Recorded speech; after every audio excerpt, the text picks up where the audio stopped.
Dear students, so we are starting our lecture number 16 of your second unit, that is single degree of freedom system, forced vibration. So today's topic is the introduction to critical speed of shaft. So there are two cases in case of critical speed of shaft. First case is without damping and second case is with damping. So today we are going to see the first case, that is the introduction of critical speed of the shaft without damping. So the introduction of critical speed of the shaft. So this is an important question which is generally asked in exam. Critical speed of shaft and derive the equation for the same. So when a rotor is mounted on a shaft, when a rotor is mounted on a shaft, its center of gravity usually does not coincide with the axis of the rotation of the shaft. It does not coincide. That is, there is distance between center of gravity and the axis of rotation of the shaft. That is center of gravity of the rotor and axis of the rotation of the shaft. When a rotor is mounted on a shaft, its center of gravity, that is rotor's center of gravity, usually does not coincide with the axis of rotation of the shaft. This center of gravity is normally displaced from axis of rotation. It is normally displaced, that is, they have a distance, although the amount of displacement is very small. So that distance or displacement of center of gravity with axis of rotation, it is very small. So because of that displacement, there may be an unbalance. Now, what are the causes of that displacement of center of gravity from axis of rotation? So there are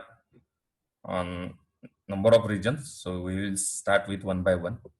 This displacement of center of gravity may be due to one or more of following cases. So first reason for the displacement or distance between center of gravity and axis of rotation, or it does not coincide. So first reason is eccentricity in mounting, that is eccentric mounting of the rotor on a shaft. If there is mounting is in eccentric direction, so they have some eccentricity between center of gravity and axis of rotation of the shaft. The second reason for that distance, it is lack of straightness in the shaft. Lack of straightness in the shaft. So shaft may be bended or there is not a straight shaft. Second one is the bending of shaft. Next one is the third reason. It is the bending of shaft. Now, bending of shaft is under the gravity, under the action of gravity in case of horizontal shaft. For example, this is a horizontal shaft and along that horizontal shaft, for example, this is a horizontal shaft and along that there is a disc which is mounted on this. So because of that center of gravity, this shaft may gets bent.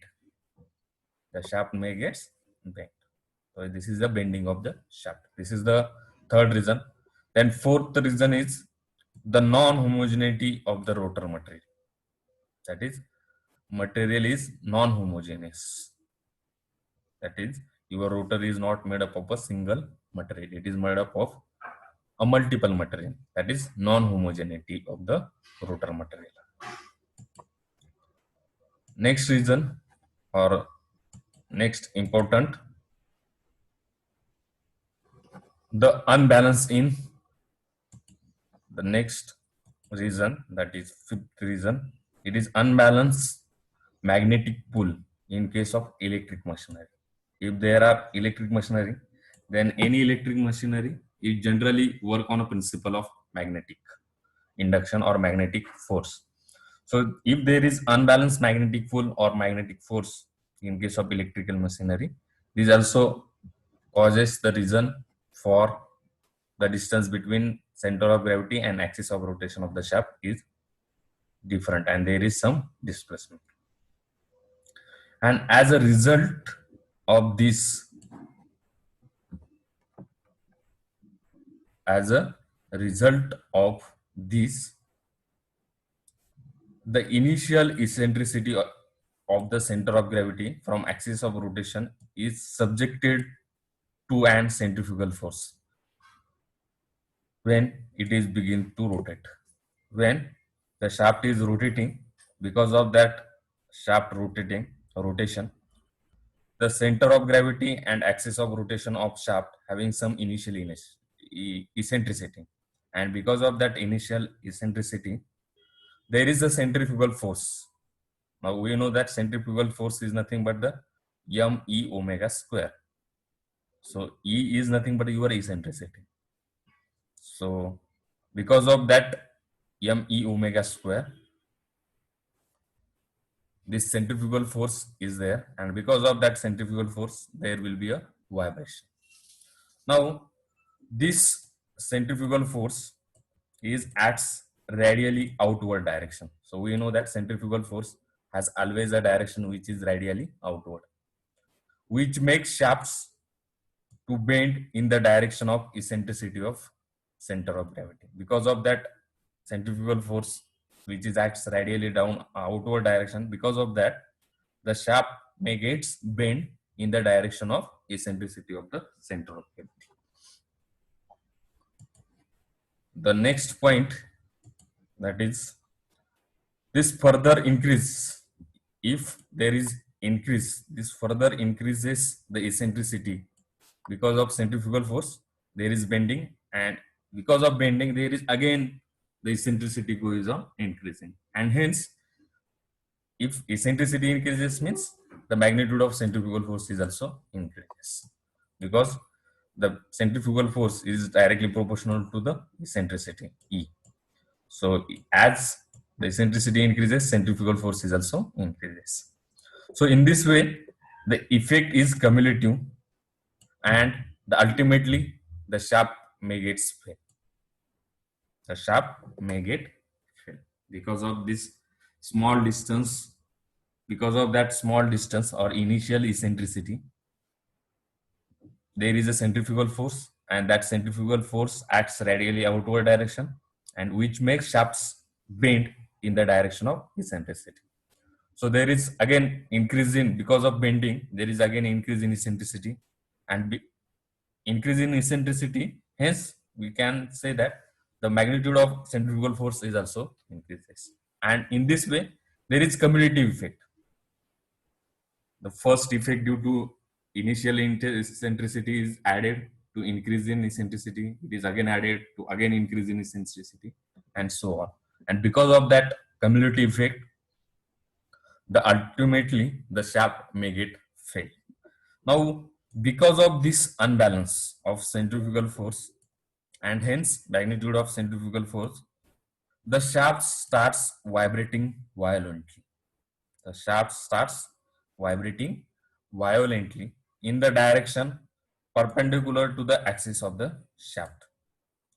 Because of this unbalanced centrifugal force and the magnitude of centrifugal force, the shaft starts vibrating violently in the direction of perpendicular to the axis of shaft. So this phenomenon of is known as whirling of the shaft. Critical speed of the shaft, it is also called as whirling of the shaft, or critical speed is also called as whirling speed.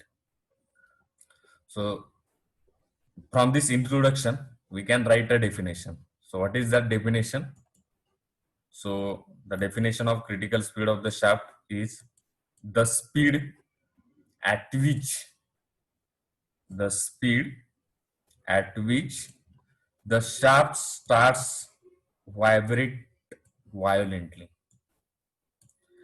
The speed at which the shaft starts to vibrate violently in the direction perpendicular to the axis of shaft. In the direction perpendicular to the axis of the shaft is known as critical speed, or it is also called as whirling speed. So this is the definition of critical speed of the shaft or whirling speed of the shaft. What is the definition? The speed at which the shaft starts vibrate violently in the direction of perpendicular to the axis of the shaft. Perpendicular to the axis of the shaft. This is known as the critical speed of the shaft or whirling speed of the shaft. So today's lecture we are going to start with our first case, that is critical speed of the shaft carrying single rotor but without damping. The shaft is having only single rotor. So we're starting. So consider a vertical shaft having negligible inertia. So we are not considering the shaft inertia. We neglect that vertical shaft inertia and carrying a single rotor. I will show figure later. So consider a vertical shaft having negligible inertia which carries a single rotor. In that figure, there are two conditions. One is when shaft is at stationary condition, and second when shaft is at rotation condition or rotating condition. So there are two figures. One is when shaft is at stationary condition, and second figure is when shaft is in rotating condition. So I will show your figure first. So this is the figure. So there is a shaft. So this is the shaft. So this is vertical shaft. This vertical shaft is supported by a bearings. So this is one bearing at one end, and this is second bearing, second pair of bearing at another end. Now this is the axis of rotation of the shaft. This is the axis of rotation of the shaft, and the rotor having mass m is attached to this vertical shaft. Is attached to this vertical shaft. Now consider a shaft. It is in vertical direction having negligible inertia. So we are neglecting the inertia force of the shaft. The rotor, that is single rotor, is there. So single rotor of mass m, it is mounted on this vertical shaft. It is mounted on this vertical shaft. So now there are few terms. Now this O is there, S is there, capital G is there, and E is there. So these are the four important terms. So what is that term? So we'll start with that terms. So consider O is your point. What is O point? O is the point of intersection of, it is important. What is O point? O point is point of intersection of bearing center lines with rotor. Bearing center line with rotor, or it is a point on axis of rotation. It is the point on axis of rotation. Then second, the point, it is called as S, that is geometric center of rotation of the rotor. It is the geometric center. Depending upon the geometry of that rotor, that rotation point is called as geometric center of the rotation. O point is point of intersection between bearing center line with the rotor, and S with the geometric center of rotation for the rotor, or geometric center for the rotor. Next, G is center of gravity of the rotor. G, center of gravity. Small m is the mass of rotor in kg, and E is your eccentricity of the rotor. Now, what is that eccentricity? Eccentricity is nothing but the distance between center of gravity of the rotor.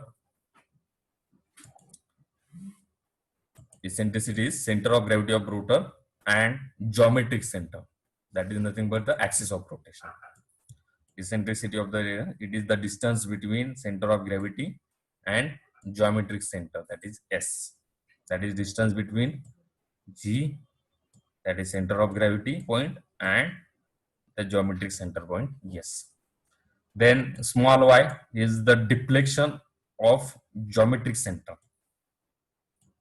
It is the deflection of geometric center from point O. From point O. Now, what is point O? Point O is nothing but the, that is, it is the intersection of the center of the bearing with rotor. Then K is your transverse stiffness of the shaft, because this is the transverse direction, because your shaft is in vertical direction and the your rotor, it is on center axis. So because of that, the stiffness should be in transverse direction of the shaft, because this is transverse vibration. This is not a linear vibration. Then omega be the, we know that there is a circular angular speed of the shaft, or angular speed of the shaft in radian per second. Omega n is your natural circular frequency of lateral or transverse vibration. Now this transverse vibration is also called as lateral vibration. So this is the important. So we have seen some terms of this diagram. So this is your bearing center. Now in first condition, the O, that is intersection of bearing center line and your rotor, it is at same at this point O. Then geometric center is also at same point, and let the center of gravity of rotor is in this direction or in this point, which at eccentricity E. So E is the eccentricity. Now, because of rotation, now this is in stationary condition, that is this first condition, there is a single rotor which is mounted on a shaft, and the shaft is it as stationary condition. But when shaft is in rotating condition, that is when, say, shaft is rotating with an anti-clockwise direction. When shaft is rotating with an angular speed of omega in anti-clockwise direction. Because of that, now this is your original line. That is the center line of the bearing. This is the center line of the bearing. That is intersection of center line and axis of rotation. This is original line O. But because of rotation of rotor, the shaft may get deflected. The shaft may get deflected. So this is the axis of rotation of your shaft. So this is your axis of rotation.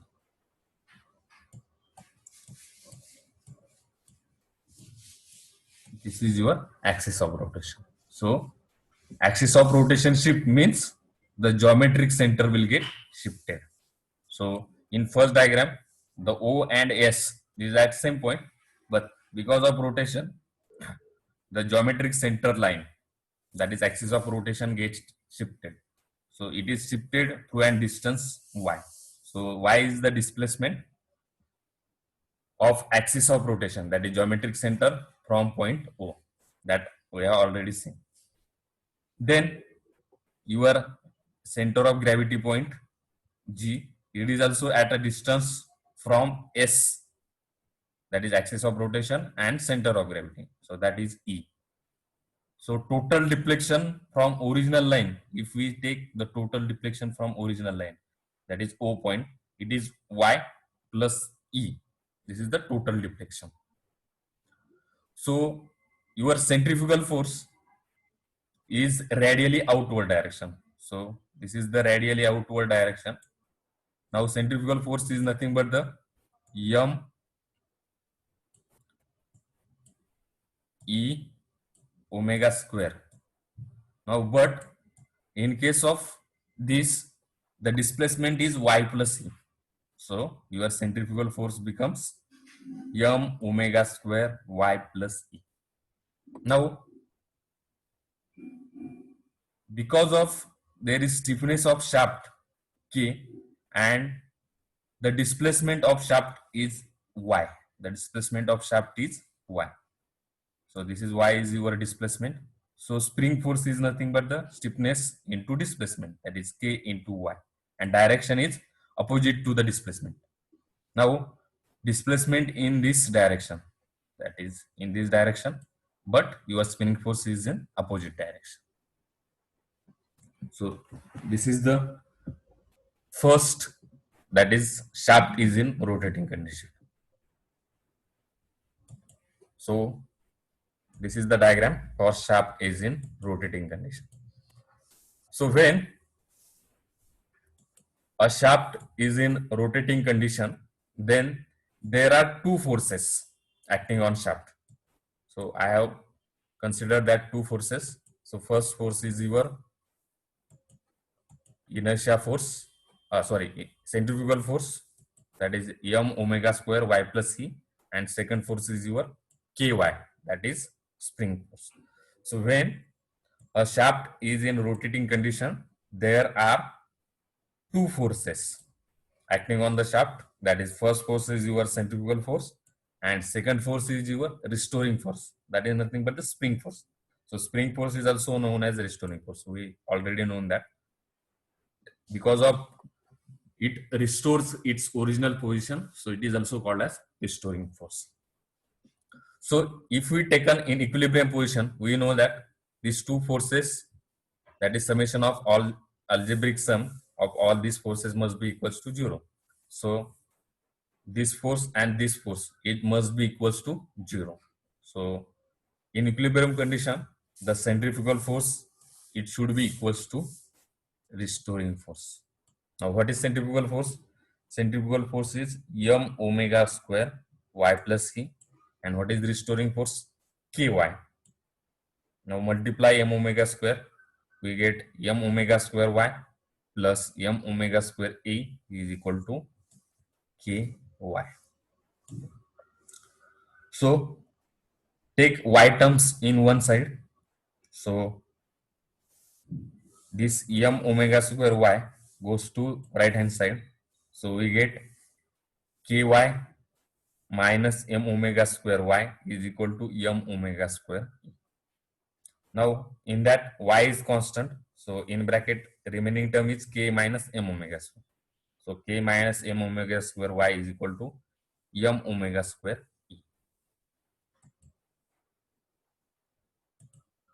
Now what will happen next? So our equation is K minus M omega square Y is equals to M omega square E. Now from that we have to find out the value of Y. Now what is deflection Y? Y is equal to M omega square E divided by K minus M omega square. Now divide numerator and denominator by K. We have to divide numerator and denominator by K. So if we divide numerator and denominator by K, so we get M omega square E divided by K divided by 1. K upon K becomes 1. So 1 minus M omega square upon K. Now again, this M term is in numerator. So for denominator, it becomes divided by M. So it becomes omega square E upon K by M. Similarly, again, this M is in numerator. So denominator, it becomes K by M. So 1 minus omega square upon K by M. Now we know that what is K by M? K by M is nothing but the omega n square. So Y is equal to omega upon omega square upon omega n square into E. So that is nothing but the omega upon omega n square into E. Similarly, this is again omega n square. So omega upon omega n square. So 1 minus omega upon omega n square. So we get deflection of the shaft from its initial condition from O point is, that is distance between O point and S point, that is geometric center. So it is nothing but the E into omega upon omega n square divided by 1 minus omega upon omega n square. Now from this equation 1, we say that the y is directly proportional to E also and y is directly proportional to this omega also.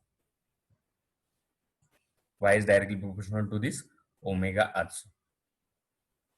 So the y is depend on eccentricity as well as y is depends on your angular speed. So from equation number 1, it is clear that as the angular speed of shaft omega increases, there may be increase in the value of y.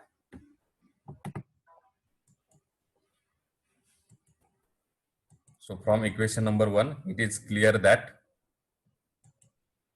as the speed of shaft, that is omega, increases, deflection of shaft, that is y, is increases. And when the omega becomes omega m, when omega becomes omega n, now what will happen when omega becomes omega n? That is at resonance condition.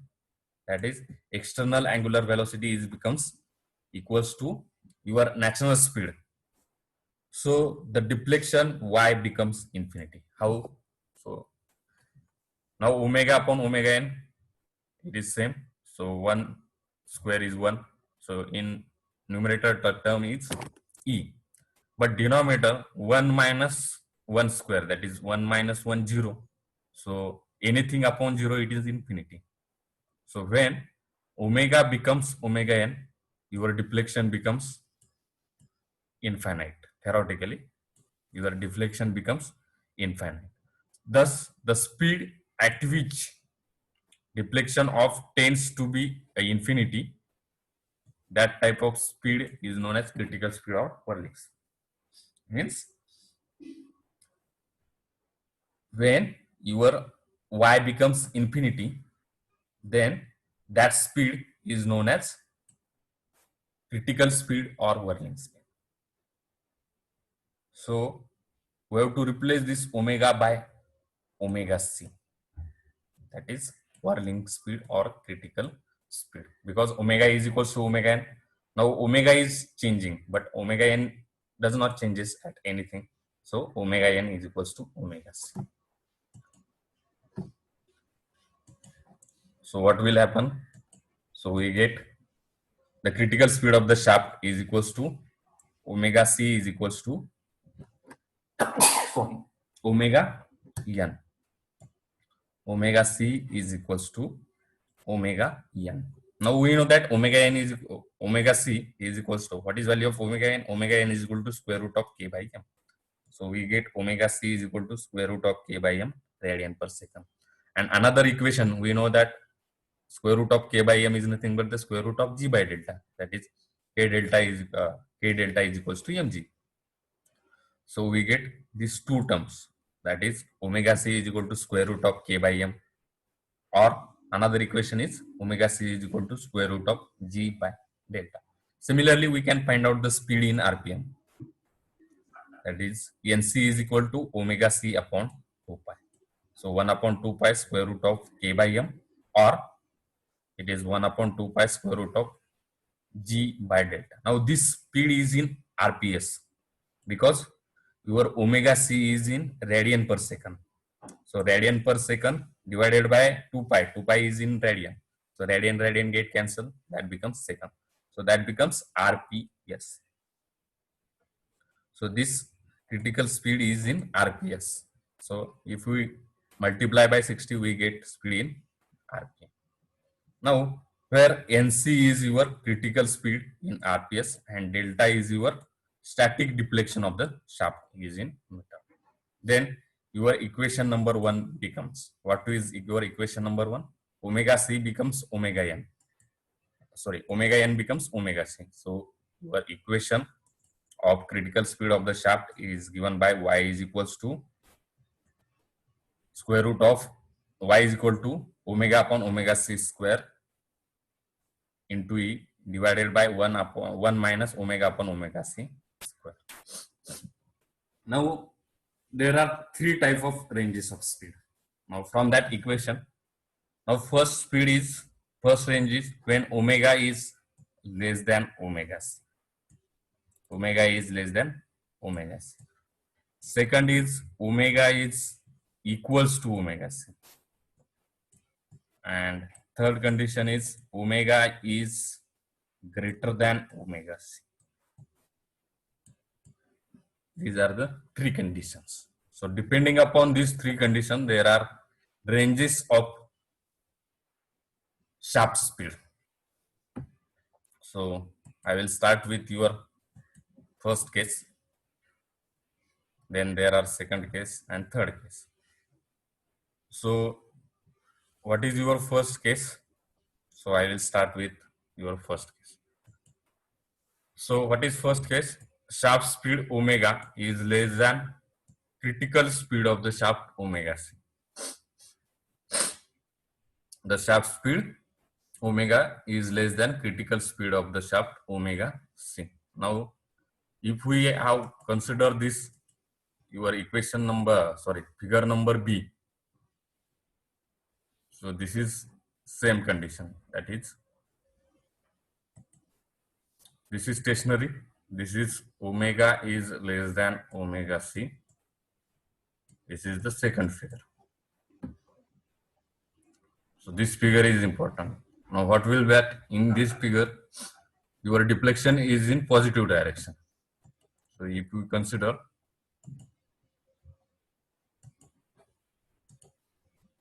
your deflection, that is y is in positive direction. This y from O to S, it is in positive direction. This is important.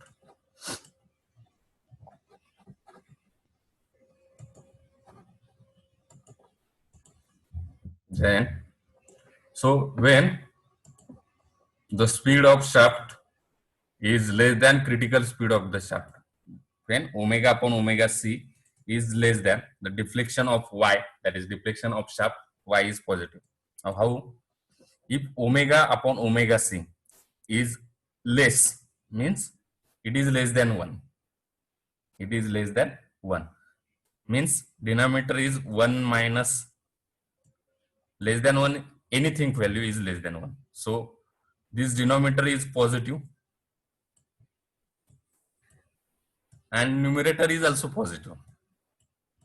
So your deflection becomes positive because omega upon omega c is less than 1 or omega is less than omega c. Means this value is less than that of omega c. So omega upon omega c is also less than 1. So this value is less than 1 means 1 minus something less than value of 1, that is positive value. And because of that, your deflection y is positive. Because of y, your deflection y is positive. So this is the condition first. That is when the speed of shaft is less than critical speed, that is omega is less than omega c, the deflection y is positive. Now in this speed range, the deflection y and eccentricity e are opposite side of the geometric center S. How? The deflection y and eccentricity e on opposite side of geometric center. What is geometric center? So if we consider your figure B,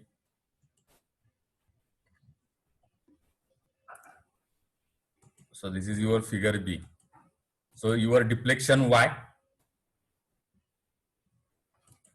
so this deflection y and E, both are opposite side of this geometric center. So from geometric center, this is deflection in this direction and eccentricity in this direction. So both are in opposite side. So both are in opposite side. So if deflection y and eccentricity e are in opposite side of the geometric center of rotation, because of that, this means the rotor rotates with heavy side outward because center of gravity is in outward direction. So because of that, the rotor rotates with heavy side outward as shown in figure B. Now in this speed range, या speed range मध्ये काय होतं? In this speed range, deflection y increases with increase in shaft speed. Deflection y increases with increase in shaft speed. Now second speed range. Now what will be the second speed range? That is shaft, that is omega becomes critical speed, that is omega c. Now we know that already. When the speed of shaft is equal to the critical speed of the shaft, that is omega becomes omega c, the deflection of y tends to infinity and shafts vibrate with large amplitude or violently. This may lead to the failure of the shaft. So to avoid failure of the shaft, this condition must not be happen. To avoid the failure of the shaft, we should keep in the mind while designing the shaft, that is the shaft speed omega, it does not coincide with the critical speed of the shaft. Now critical speed, it is depending upon our design value. The shaft speed is does not in our hand, but critical speed as is in our hand. That is nothing but the square root of k by m. So square root of k by m, or we can say square root of g by delta. So that we know after designing, we know that speed. So we have to design such a shaft so that this condition never be happen. So this is the main key point of this speed range. Now the next speed is omega is greater than omega c. What will happen? When your shaft speed is greater than the critical speed of the shaft, that is omega is greater than the omega c, in that condition your deflection of the shaft y is negative. Now how that negative, I will show. So if we consider this equation,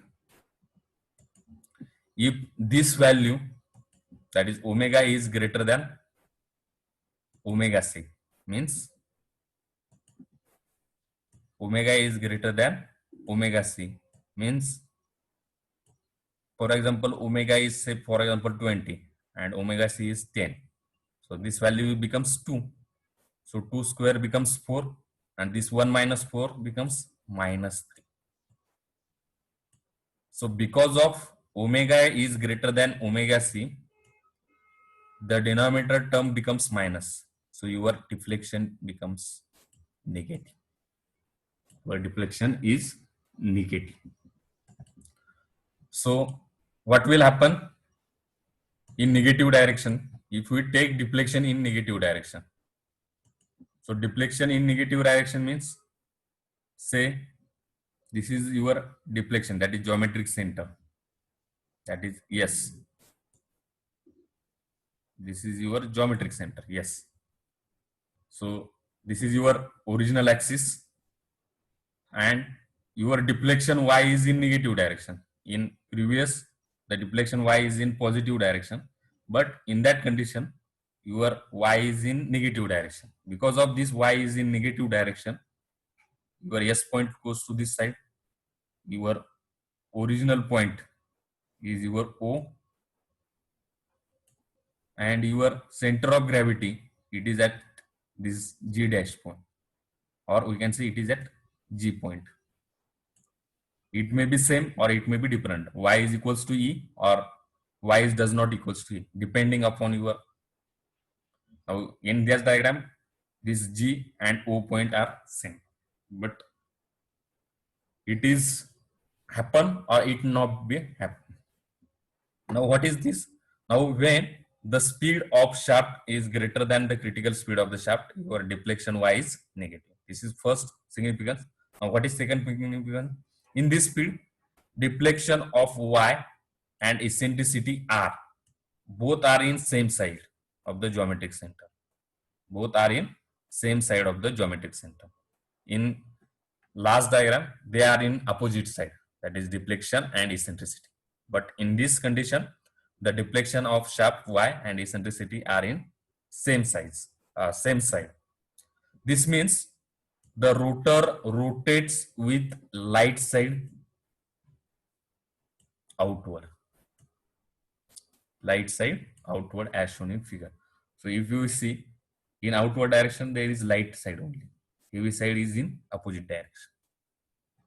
So in this speed range, that is mod of y is equals to mod of e, means both are negative. So this y and this e both are negative. So mod of y is equals to mod of e. As the shaft speed omega increases, y approaches to e. Y approaches to e. When we increases the speed, y becomes e at some time.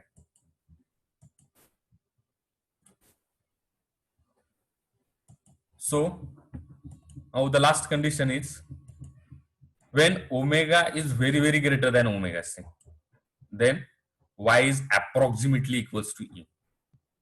When the y is very greater than omega c, means if omega c is say 10 and your omega is 100, that is omega c is 10 radian per second and your omega is 100 radian per second. So in that condition, the y becomes approximately equals to e, that is minus e, because this is negative equation, which means the center of gravity approaches to the axis of rotation and rotor rotates about center of gravity as shown in figure C.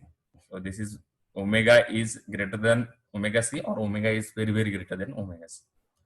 This principle used to in running of high speed turbine by speeding up rotor rapidly beyond the critical speed.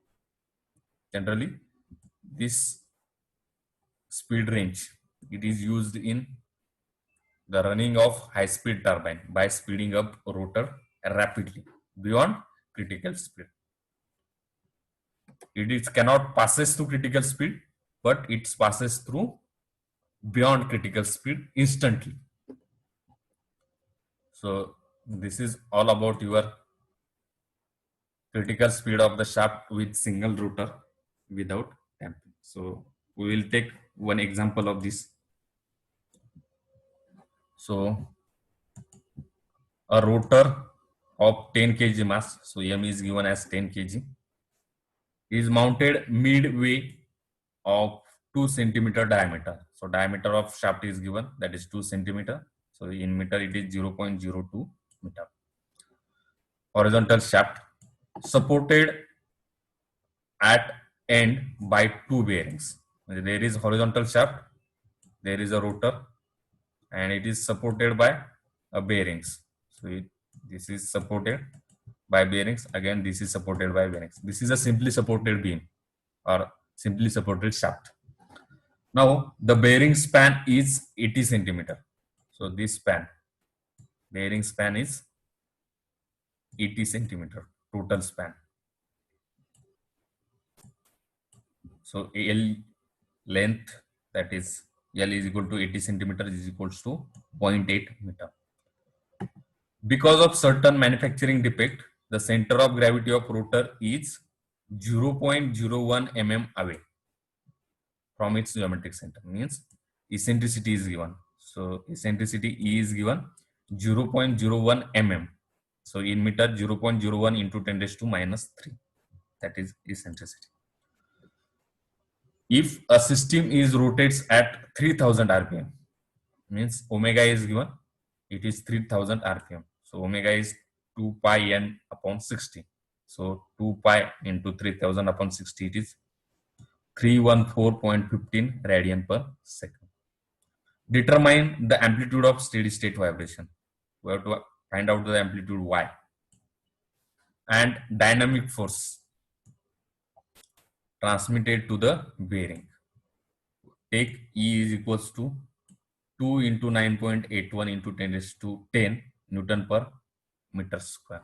So is modulus of elasticity is Q. And we have to find out y and dynamic force. So to find out y, we have to know the value of omega, but we have to find out the value of omega. So we'll start with value of omega. Now we know that the static deflection in case of simply supported beam delta is equals to WL cube upon 48 EI. WL cube upon 48 EI. What is W? W is your weight. So weight is mass into gravity, that is mg into L cube upon 48 E. Now I is moment of inertia of shaft. Now moment of inertia of shaft, we know that the formula for moment of inertia of the shaft, that is pi by 64 d raised to 4. Now put all this value. So m is 10, g is 9.81, length of bearing, that is length of shaft is given 0.8 cube, then 48 E is given, so 19.62 into 10 raised to 10, that is 2 into 9.81. So 19.62 into 10 raised to 10 into pi by 64. Now what is value of diameter? Diameter is 0.02. So 0.02 raised to 4. So after calculating this, we get static deflection delta. And what is that value? Static deflection delta is equals to 0.678 into 10 raised to minus 3 meter. Means we can say 0.678 mm. This is your static deflection. So we know the value of delta, then we can find out the value of omega c. Now we know that omega c, critical speed omega c is equals to, now we know that k delta is equals to mg. So k is equals to, we can find out k from that, or directly we can say that omega c is equal to square root of g by delta. That becomes same. So if we find out k, so k becomes mg by delta. So mg is 10 into 9.81 upon delta. So this is your stiffness, that is 144.69 into 10 raised to 3, and omega c is equal to square root of k by m. So that value, we get a value of omega c, that is critical speed, that is 120.28 radian per second. If I have to find in rpm or rps, that is nc. So what is becomes nc? This is your omega c. Then after we can find out the nc. So nc is nothing but we know that omega is 2 pi n upon 60. So from that we can find out the value of nc. Next, we have to find out steady state amplitude, that is y. So for that, we know that value of omega, that is omega and omega c. So omega is 314.15 and omega c is 120.28. So that ratio becomes 2.61. So we know that the formula y is equals to omega upon omega c square into e, 1 minus omega upon omega c square. Now if we consider 2.61 square into e is 0.01 into 10 raised to minus 3, 1 minus 2.611 square. So after calculating, we get the value of y. Now what is value of y? Y is minus 1.168 into 10 raised to minus 5 meter. Now if we consider the y is negative. Why y is negative? Because omega is greater than omega c. So y is negative.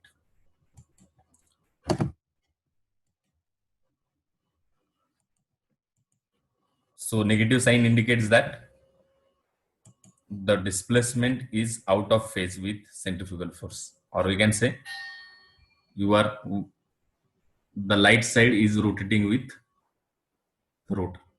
Now next we have to find out the dynamic force. Now how to find the dynamic load? So dynamic load on the bearing, it is nothing but the, because of deflection there will be a dynamic load. Now, so dynamic load of bearing is nothing but the K into Y, that is stiffness K into Y. So 144.69 into 10 raised to 3, and deflection, it is in, we have taken positive because negative sign is indicates something, but we know that the displacement or a distance always has the positive value. So we have taken the positive value, that is 1.168 into 10 raised to minus 5. So after that we get your omega d, that is dynamic load on bearing, that is 1.69 Newton. Again, the load of bearing due to self weight. So self weight is nothing but the m into g. So mass of rotor is there. So mass of rotor is 10 into g 9.81. So that is 98.1. So net dynamic load on each bearing, RB is nothing but the, now total load kiti hai on each bearing because of rotor. Now this is your bearing, simply supported shaft. Now there is central load. One is due to dynamic load of bearing and another due to the weight of the rotor, that is W plus WG. So that is the RB. Now reaction gas still, this is RB one reaction, this is RB another reaction. Now this is at center. So RB, we know that RB is equals to W plus WB divided by 2. So RB is equals to W plus WD upon 2. So that becomes this 98.1 plus 1.69.13 divided by 2. So that reaction, that is dynamic load on bearing, or we can say the total load on bearing due to net dynamic load on each bearing is RB is equals to 49.89 Newton. So bearing has to carry this type of load, 49.89 Newton. So this is a simple problem on critical speed of the shaft without damping. So this is about our today's lecture. Now in next lecture we are going to see the critical speed of the shaft with damping and problem on that. So thank you.